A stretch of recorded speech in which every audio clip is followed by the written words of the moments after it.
ఎన్ని ట్రాక్టర్లు అవసరమైతే అన్ని ట్రాక్టర్లు ఎంగేజ్ చేస్తున్నాం.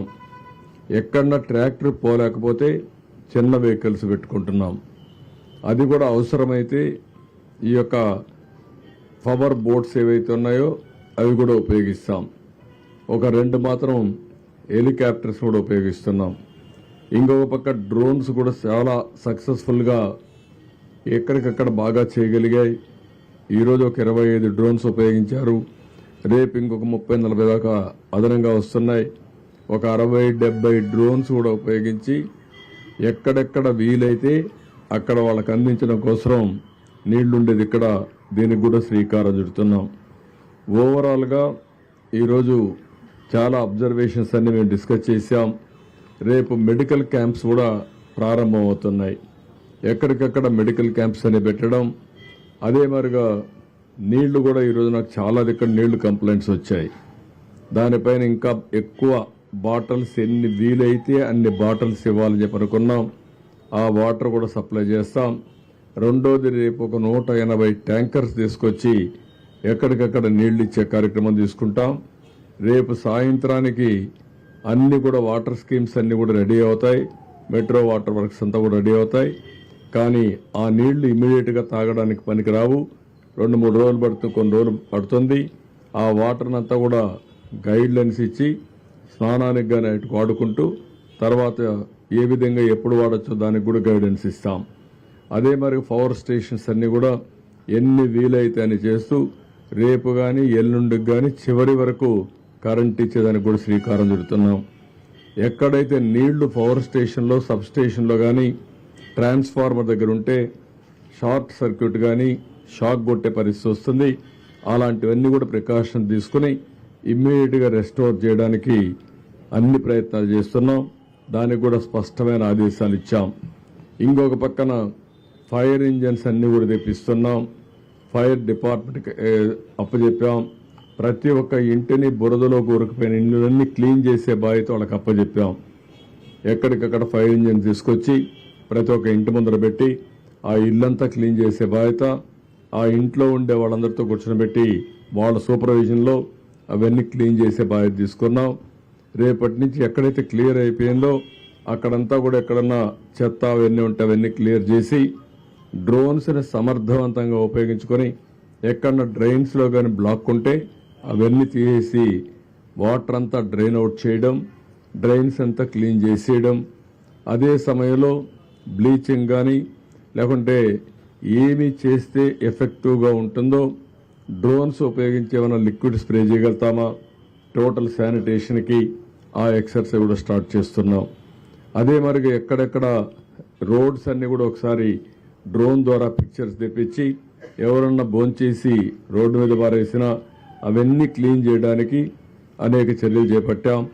దాన్ని కూడా సాయంత్రానికి మళ్ళా అనలైజ్ చేసుకొని ఎక్కడ కూడా రోడ్డు మీద తిని పారేసిన ఇది కానీ కాగితాలు కానీ ఏమీ లేకుండా చాలా క్లీన్గా పెట్టడం కోసం ఆలోచిస్తున్నాం. అదే మరి ఎక్కడన్నా డెడ్ బాడీస్ మిస్ అయి ఉంటే ఆ డెడ్ బాడీస్ తీసుకొచ్చి పోస్ట్ మార్టం చేసి ఆ కుటుంబ సభ్యులకు అప్పచెప్పే బాధ్యత. అదే మరి ఎక్కడైనా సరే ఈ పశువులు ఏవైనా కళేబరాలు ఉంటే అవన్నీ కూడా డిస్పోజ్ చేయడానికి వెటనరీ డిపార్ట్మెంట్ కూడా బాధ్యతలు అప్పచెప్పాం. ఇవన్నీ కానీ ఉంటే ఎక్కడికక్కడ అనారోగ్య సమస్యలు వస్తాయి. అదే మరి ఎపిడమిక్ స్ప్రెడ్ అయ్యే పరిస్థితి వస్తుంది. ఇవన్నీ కూడా చేయమని చెప్పి చాలా స్పష్టంగా ఆదేశాలు ఇచ్చాం. ఈరోజు నేను ఒక 25 కిలోమీటర్ల దగ్గర తిరిగాను. తిరిగిన తర్వాత చాలా వరకు మీరు చూస్తే ఒక హ్యూమన్ స్టోరీస్ కూడా ఓసారి ఒక కష్టం ఏ విధంగా తెస్తుందని ఆలోచించినప్పుడు నేను ఒక ప్రాంతానికి వెళ్తే అంబాపురం వెళ్తే అక్కడ నన్ను వచ్చి అడిగింది ఫుడ్ పాకెట్స్ పంపించారు. నిన్నటి నుంచి మా పిల్లలకు మంచినీళ్ళు ఇవ్వలేకపోతున్నాం కాబట్టి ఆ మంచినీళ్ళు పంపించమనే పరిస్థితికి వచ్చారు. అవి చూసినప్పుడు చాలా బాధేస్తుంది. అంటే పిల్లలకు మంచినీళ్ళు ఇవ్వలేకపోయే పరిస్థితి వచ్చినప్పుడు పేరెంట్స్ ఎంత బాధపడుతున్నారో దీన్ని బట్టి అర్థమవుతుంది. ఆ విషయం మా వాళ్ళతో షేర్ చేశాను. ఈరోజు కొంతవరకు మీరు అక్కడక్కడ లాస్ట్ మైల్లో పోలేకపోయినా రేపు ఎల్లుండి లోపల లాస్ట్ మైల్లో కూడా ఇవ్వాలని చెప్పి చాలా స్పష్టంగా ఆదేశాలు ఇచ్చాం. రెండోది సబ్ లైన్స్ ఇంకొక పక్కన స్కాటర్డ్ హౌసెస్, ఇంకో పక్కన మల్టీ స్టోర్డ్ బిల్డింగ్స్. ఇక్కడ ఫుడ్ పాకెట్స్ రాలేదని కంప్లైంట్ ఇచ్చారు. ఆ కంప్లైంట్స్ అని కూడా మా వాళ్ళకి చెప్పాను. అక్కడ కూడా ఎట్టి పరిస్థితిలో మీరు నేను చెప్పిన ఈ స్టాఫ్ను పెట్టుకొని అవసరమైతే కొన్ని సచివాలయాల్లో మనకు మనుషులు లేకపోతే రెగ్యులర్ పేమెంట్ ఇచ్చి ఎంగేజ్ చేసుకోండి, వాళ్ళ డబ్బులు పే చేస్తాం. కానీ ఎక్కడ కూడా ఒక్క వ్యక్తి కూడా మిస్ కాకుండా భోజనం మార్నింగ్ బ్రేక్ఫాస్ట్ నుంచి భోజనం కానీ ఇవన్నీ అందే బాధ్యత తీసుకోమని చెప్పి చాలా స్పష్టంగా చెప్పాను. ఇంకొక పక్క అక్కడక్కడ ఫుడ్ పాకెట్స్ కానీ బిస్కెట్స్ కానీ ఇసిరిసిరేస్తున్నారు. అవి వాటర్లో పడుతున్నాయి. ఆ వాటర్లో పడినట్టు తీసుకుని మళ్ళా తినే పరిస్థితికి వస్తున్నారు. అది పద్ధతే కరెక్ట్ కాదు. గౌరవప్రదంగా చేతికి అందజేసే బాధ్యత తీసుకోవాల్సిన అవసరం ఉంది. అందరికీ ఒకటే చెప్తున్నా, ఎక్కడ మీరు ఈ ఫుడ్ తీసుకుపోతే ఏదైనా సరే పళ్ళు కానీ బిస్కెట్స్ కానీ ఫుడ్ కానీ పాలు కానీ నీళ్లు కానీ చేతికి ఇచ్చే పద్ధతి నేర్చుకోండి. ఇది కంపల్సరీగా చేయాల్సిన అవసరం ఉంది. నిన్న ఈరోజు వాటర్లో దిగలేక కొంతమంది కూడా చేశారు, కానీ అది కూడా కరెక్ట్ కాదు. దీనివల్ల కంటామినేషన్ డిసీజెస్ వచ్చే పరిస్థితి వస్తుంది. అది కూడా చాలా స్పష్టంగా ఆదేశాలు ఇచ్చి ఇవన్నీ చేయొద్దని కూడా చాలా వరకు చెప్పాం. ఇంకో పక్క ఈరోజు ట్రాక్టర్స్ వచ్చాయి కాబట్టి చాలా వరకు విజిబిలిటీ వచ్చింది. చాలా వరకు ట్రాన్స్పోర్టేషన్ కూడా ఉపయోగపడ్డాయి. రేపు ఎన్ని ట్రాక్టర్లు కావాలనో ఎన్ని స్మాలర్ వెహికల్స్ కావాలనో అవన్నీ పెడుతున్నాం. ప్రతి ఒక్క వెహికల్ నేరుగా సచివాలయానికి వెళ్తుంది పోలీస్ ఎస్కార్ట్తో. మీరు ఇప్పుడు ప్రెషర్ కూడా తగ్గింది. నిన్న మొన్న ఎక్కడికక్కడ వెహికల్స్ని హైజాక్ చేసే పరిస్థితికి వచ్చారు, కానీ ఈరోజు అలాంటి సమస్యలు లేవు. రేపు ఇంకా కూడా స్ట్రీమ్ లైన్ అవుతుంది. ప్రజలందరికీ అప్పీల్ చేస్తున్నా, ఎక్కడ కూడా మీరు హైజాక్ చేయడం కరెక్ట్ కాదు. అలాంటి చేయొద్దండి. ప్రతి ఒక్కరూ మీ ప్రాంతంలో మీరు ఉండండి. మీ ప్రాంతానికి వచ్చి మీ ఇంటికి వచ్చి ఫుడ్ డిస్ట్రిబ్యూట్ చేసే పరిస్థితికి వస్తాం. ఈ విషయం గుర్తుపెట్టుకోవాల్సిందిగా ప్రతి ఒక్కరిని కోరుతున్నాను. ఇంకో పక్కన ఈరోజు మీరు చూస్తే ప్రతి ఒక్క వార్డులో 1000 కుటుంబాలకు ఒకరిని పెట్టుకుంటాం. వాళ్ళకి సెల్ ఫోన్ కూడా ఇస్తాం. ఎప్పటికప్పుడు వాళ్ళు ఏదైనా మెసేజ్ పంపించాలంటే ఆ మెసేజ్ కూడా పంపించడానికి పెడతాం. అదే మరి సచివాలయం కేంద్రంగా ఇవన్నీ మానిటర్ చేస్తాం. సచివాలయానికి ఒక స్పెషల్ ఆఫీసర్ ఉంటాడు. ఆ స్పెషల్ ఆఫీసర్ అందరికీ రీచ్ అయ్యేట్టుగా ఏమేం చేయాలనో అవన్నీ నేను చెప్పిన గైడ్లైన్స్ అన్నీ ఫాలో అయ్యి ఇవన్నీ కూడా చేస్తారు. ఇంకొక పక్కన ఈరోజు నేను ముందే చెప్పాను, డూస్ అండ్ డు నాట్స్. ఈ సమయంలో చాలా వరకు వైరల్ ఫీవర్స్ వచ్చే ప్రమాదం ఉంది. అనారోగ్య సమస్యలు వచ్చే పరిస్థితి ఉంటుంది. దీనికోసమే ఏమి చేస్తే మంచిది, ఏమి చేయకూడదు, ఈ రెండు కూడా ఒక పాంప్లెట్ తయారు చేస్తున్నాం. ప్రతి ఒక్క ఇంట్లో చైతన్యం తెచ్చే విధంగా ఈ పాంప్లెట్స్ ఇచ్చి తద్వారా ప్రజా చైతన్యంతో వాళ్ళ ఆరోగ్యాన్ని కాపాడడానికి ఏమేం చేయాలనో అవన్నీ చేస్తాం. ఇది కాకుండా ఈరోజు టెక్నాలజీ ఉపయోగించి డ్రోన్ కానీ సెల్ ఫోన్ కానీ ఎన్యూమరేషన్ కూడా దీన్ని వాడమంటున్నాం. రాష్ట్రం మొత్తం ఎక్కడైతే వరి పంట దెబ్బతినిందో, పంటలు దెబ్బతిన్నాయో డ్రోన్ ద్వారా కవరేజ్ తీసుకోమంటున్నాం, అనలిటిక్స్ తీసుకోమంటున్నాం. అదే మరి ఇండ్లలో కూడా నీళ్లన్నీ వచ్చి స్కూటర్లు కానీ మోటార్ బైక్లు కానీ లేకపోతే కార్లు కానీ ఇవన్నీ ఉంటే దెబ్బతింటే అవన్నీ క్లీన్ చేసే బాధ్యత కూడా ఫైర్ సర్వీస్కి అప్పచెప్తున్నాం. ఎక్కడికక్కడ అవి కూడా క్లీన్ చేసి మళ్ళా రిపేర్ గవర్నమెంట్ పంపించే విధంగా. ఇంకో పక్కన రేపో ఎల్లుండో బ్యాంకర్స్తో ఇన్సూరెన్స్ కంపెనీస్తో కూడా ఒక మీటింగ్ పెట్టుకుంటాం. ఏవైతే మోటార్ వెహికల్స్ ఉన్నాయో లేకుంటే ఈ ఆటోలు కానీ కార్లు కానీ ఉన్నాయో వాళ్ళకందరికీ ఇన్సూరెన్స్ ఇప్పించాల్సిన అవసరం ఉంది. ఆ ఇన్సూరెన్స్ ఇప్పించడానికి ఏమేం చేయాలో చేసి ఒక 15 days లోపల అవసరమైతే సర్టిఫికెట్స్ అన్ని కూడా ఇప్పించి ఏ విధంగా క్లెయిమ్స్ అన్ని సెటిల్ చేయాలో చేస్తాం. అదే మరి కొన్ని వ్యాపారాలు పోయినాయి, కొన్ని ఈ యొక్క వాళ్ళు చేసే చిన్న చిన్న షాపులు ఇవన్నీ కూడా పూర్తిగా పోయే పరిస్థితి వచ్చాయి. ఇండ్లో కూడా నీళ్లు వచ్చే పరిస్థితి వచ్చింది. 3 రోజులుగా ఎవరికి ఏ పని లేకుండా ఇబ్బంది పడుతున్నారు. ఇవన్నీ అనలైజ్ చేసి ఏ విధంగా వీళ్ళందరికీ సహాయం చేయగలుగుతామో అవి కూడా ఆలోచిస్తున్నాం. ప్రతి ఒక్క కుటుంబంలో కూడా ప్రతి ఒక్క వ్యక్తి నష్టపోయారు. ఆ నష్టపోయిన దానికి ఏమేం చేయాలనో అవన్నీ కూడా చేస్తాం. ఈ రిలీఫ్ ఇవ్వడానికి న్యూ గైడ్ లైన్స్ కూడా డిస్కస్ చేస్తున్నాం. రేపు అవన్నీ కూడా ఫైనలైజ్ చేసి ఇది టీంతో ఎన్యూమరేషన్ కూడా పూర్తి చేసి అదే మరి టోటల్గా రీహాబిలిటేషన్ కూడా పూర్తయిన తర్వాతనే ఇక్కడుండే అధికార యంత్రాంగం అంతా కూడా మళ్ళీ నెక్స్ట్ యాక్టివిటీకి వెళ్తాం. అంతవరకు వీలైనంత వరకు ఇది పూర్తి చేస్తామని చెప్పి కూడా నేను మీకు తెలియజేస్తున్నా. ఇది బ్రాడ్గా ఈరోజు మేము డిస్కస్ చేసుకున్నది. ఇవి ఎప్పటికప్పుడు రేపటి కూడా మళ్ళీ ఒకసారి ఒక ఆలోచన వస్తుంది. ఎప్పటికప్పుడు అందరు ఆలోచనలు తీసుకొని సమర్థవంతంగా పనిచేయడం కోసం ఇప్పుడు బుడమేరు ఉంది, అక్కడ వాటర్ కూడా ఈ సింగనగర్ రాకుండా నేరుగా కొల్లేరు లేకపోతే వీటీపీఎస్ నుంచి కృష్ణానదికి వచ్చేదానికి అక్కడుండే అడ్డంకులను కూడా తొలగించి తొందరలోనే పూర్తి చేస్తాం. అదే మరిగా ఇక్కడ కృష్ణ లంకలో ఏవైతే ఆ గోడ కూడా ఉంది దానికి కూడా ఒక టార్గెట్ పెట్టుకుంటాం. నీళ్లన్నీ వచ్చే నీళ్లను లిఫ్ట్ కూడా చేయమన్నాం. ఇంకా లెవెల్ తగ్గితే ఈ నీళ్లు కూడా రిసీడ్ అవుతాయి. ఏవైతే ఇక్కడి నుంచి వాటరు కృష్ణా నదిలోకి వదిలిపెట్టారో ఆ డ్రైన్ వాటర్ అంతా ఒక్కొక్కసారి రివర్స్ వస్తూ ఉంది.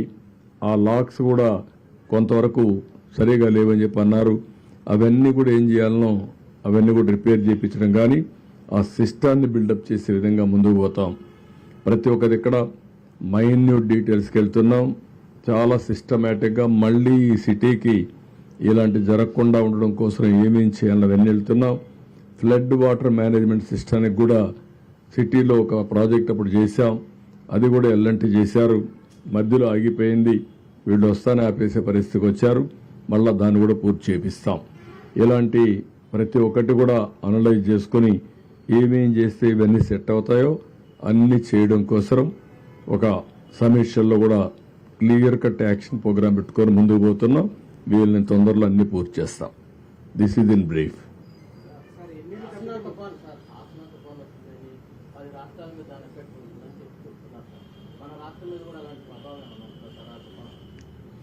ఏ తుఫాను కూడా ఎప్పుడొస్తుందో ఇంకా ఎవరు ఫిక్స్ చేయలా.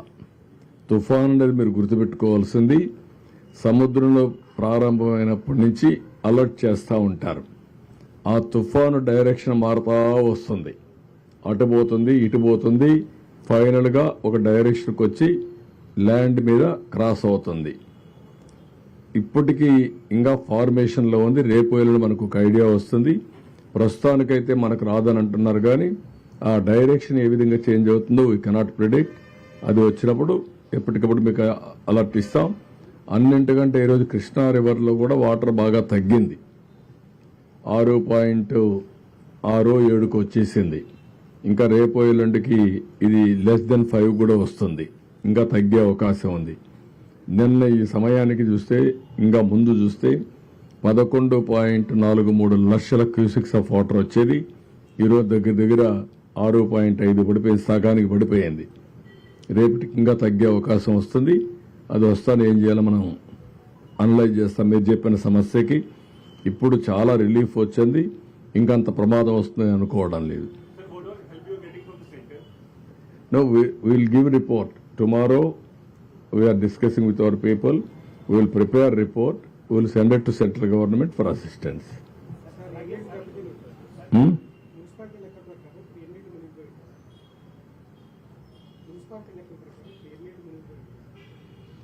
ఎన్ని ఇండ్లు మునిగిపోయినాయని కాదు, చాలా ఇండ్లు దెబ్బతిన్నాయి. సబ్మర్జెన్స్ వచ్చింది. మళ్ళా నీళ్లు వెళ్ళిపోయినప్పుడు వచ్చేస్తూ ఉంటుంది. ఇండ్లలో చాలా వరకు ఇబ్బంది కలిగింది. ఇంట్లో ఉండే వస్తువులన్నీ దెబ్బతిన్నాయి, వెహికల్స్ దెబ్బతిన్నాయి. అవన్నీ అనలైజ్ చేస్తున్నాం. ఎన్యూమరేషన్లో అన్నీ వస్తాయి మనకు. ఏది అందుకే దానికి కూడా ఏం చెప్పామంటే క్యాటిల్ ఏవైతే చనిపోయినాయో అవన్నీ కూడా ఎక్కడికక్కడ డిస్పోజ్ చేయాలి. వెటనరీ డిపార్ట్మెంట్లో కొన్ని ప్రొసీజర్స్ ఉన్నాయి. అవంతా కూడా ఈ సాల్ట్ అవన్నీ వేసి అక్కడనే బరీ చేయాలని దగ్గరలోనే. అది కూడా ఒకసారి పెట్టాం. రేపు ప్రొక్లైన్స్ పెట్టి అవన్నీ బరీ చేస్తారు. ఓకే. అదే మరి ఫాడర్ కూడా పశువులకి అది కూడా ఉంది. దాన్ని కూడా నేను ఈరోజు మా నోటీస్ రాలేదు, ఉన్నాయి కానీ అంత విజిబుల్గా రాలేదు. Will focus on that. రేపు వెళ్ళడం కూడా ఫోకస్ చేస్తాం. అదే మరి వరదల్లో ఒక విద్యుత్ ఆపడానికి వెళ్ళినటువంటి ఒక లైన్ మ్యాన్ పవర్ షాక్ వచ్చి చనిపోయాడు మొన్నే. అతనికి డిపార్ట్మెంట్ 20 లక్షలు ఇస్తుంది. గవర్నమెంట్ కూడా ఒక 10 లక్షలు ఇచ్చి 30 లక్షలుగా ఇచ్చి ఆయనకు న్యాయం చేస్తాం. ఇంకో పక్క గోదావరి లెవెల్ కూడా కొద్దిగా 41కి వచ్చింది. దాన్ని కూడా మానిటర్ చేస్తున్నాం ఎప్పటికప్పుడు. ఇది బ్రాడ్గా అవి కూడా చెప్పాను. మహాప్రస్థానం వెహికల్స్ అన్ని పెట్టి వాళ్ళందరినీ తీసుకొచ్చి పోస్ట్ మార్టం చేసి వాళ్ళ ఫ్యామిలీస్కి అప్పచెప్పమని చాలా స్పష్టంగా ఆదేశాలు ఇచ్చారు ఈరోజు. ఓకే. ఇంకొకటి కూడా మళ్ళీ అపీల్ చేస్తున్నా. ఈరోజు చాలా మంది ముందుకు వచ్చారు. ఆ పేర్లు కూడా ఎప్పటికప్పుడు రిలీజ్ చేస్తున్నాం. కొంతమంది 1 crore అని 50 లక్షలని 10 లక్షలు 20 లక్షలు ఇస్తున్నారు. ఈ సీఎం రిలీఫ్ కింద ప్రత్యేకంగా విజయవాడలో వచ్చినటువంటి వరదల పైన, ఈ నగరంలో జరిగినటువంటి డ్యామేజ్ పైన అందరినీ సహకరించమని కోరాం. చాలా మంది వస్తున్నారు. వాళ్ళందరికీ మనస్ఫూర్తిగా ధన్యవాదాలు, ప్రభుత్వం తరపున కృతజ్ఞతలు. నేను ఒకటే అందరినీ కోరుతున్నా, ఇక్కడ విజయవాడలో ఉండేవాళ్ళు కూడా ఆ స్ఫూర్తి రావాలి. మనతో ఉండేవాళ్ళు ఇబ్బందుల్లో ఉన్నప్పుడు మానవతా దృక్పథంతో మన బాధ్యతగా మనం అందరం కూడా సహకరించే పరిస్థితి రావాలి. అందరూ ఏ విధంగా మీకు తోచిన విధంగా వాళ్ళను కూడా ఆదుకోవడానికి ముందుకు రండి. అదే మరిగా కొండే బాధితులు కోరుతున్నా, మీరు కూడా తొందరపడాల్సిన పని లేదు. అందరికీ న్యాయం చేస్తాం. ఇప్పటికే మీరు చూశారు, 3వ రోజు చరిత్రలో ఇంత పెద్ద విపత్తు ఎప్పుడు రాలేదు. కానీ ఆ విపత్తును ఆదుకోవడం కూడా ఎంత సమర్థవంతంగా చేశామో మీరు చూశారు. ఈరోజు ఒక ముఖ్యమంత్రిగా మీరు చూస్తే ఒక 4.5 గంటలు ప్రొక్లైన్లో వెళ్ళానంటే నాకు వాస్తవ పరిస్థితులు ఎక్కడైతే జరుగుతున్నాయో అక్కడికి పోవాలంటే వేరే మార్గం లేదు. నేను హెలికాప్టర్లు వెళ్ళొచ్చు, కానీ హెలికాప్టర్లు వెళితే పైన చూసేదానికి అవకాశం ఉంటుంది. డెప్త్కి పోలేం. డెప్త్కి పోవాలంటే ప్రజలతో ఇంటరాక్ట్ అయితే తప్ప సాధ్యం కాదు. అందుకని రోడ్డు మీద వచ్చి నేను చూశాను. రిమోట్ ఏరియాస్కి ఎవ్వరూ పోలేని ప్లేసెస్ కూడా వెళ్ళాను ఈరోజు. అవన్నీ కూడా స్టడీ చేశాను. ఆ విషయాలన్నీ మా వాళ్ళతో షేర్ చేసుకున్నాను. మా వాళ్ళు కూడా చాలా వరకు ఆల్ అడ్మినిస్ట్రేషన్ మొత్తం గ్యారప్ అయ్యారు. రేపు ఎల్లుండో మీకు చాలా వరకు నార్మల్సీ తేవడానికి సర్వ విధాల ప్రయత్నం చేస్తున్నాం, తీసుకొస్తాం. Thank you. అవి కూడా పెట్టాం. డిజిటల్ పేమెంట్ పెట్టాం, QR కోడ్ ఇచ్చాం. అవన్నీ కూడా వర్కౌట్ చేసి ఎప్పటికప్పుడు మీడియాకి ఇస్తున్నాం, పేపర్లో ఇస్తున్నాం, ఎలక్ట్రానిక్ మీడియాకి ఇస్తాం. అది మరి సోషల్ మీడియా ప్లాట్ఫామ్స్ కూడా పెడుతున్నాం. ఇప్పుడే మీ అందరికీ ఇది సోషల్ మీడియాలో కూడా పెట్టి అందరికి కూడా ఇది మీకు కూడా షేర్ చేస్తాం, మీడియా కూడా షేర్ చేస్తున్నాం. ఇప్పుడే పవన్ కళ్యాణ్ గారు కూడా అనౌన్స్ చేశారు. వారికి కూడా మనస్ఫూర్తిగా పార్టీ తరఫున ధన్యవాదాలు, కృతజ్ఞతలు. ఇచ్చారా? అది లేదు, రియల్గా నాది లేదు. చేశారా?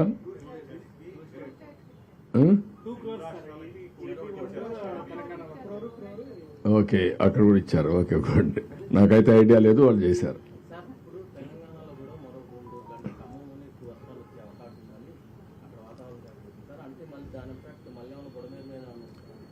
అందుకే బుడమేరుని సెట్ చేస్తున్నాం.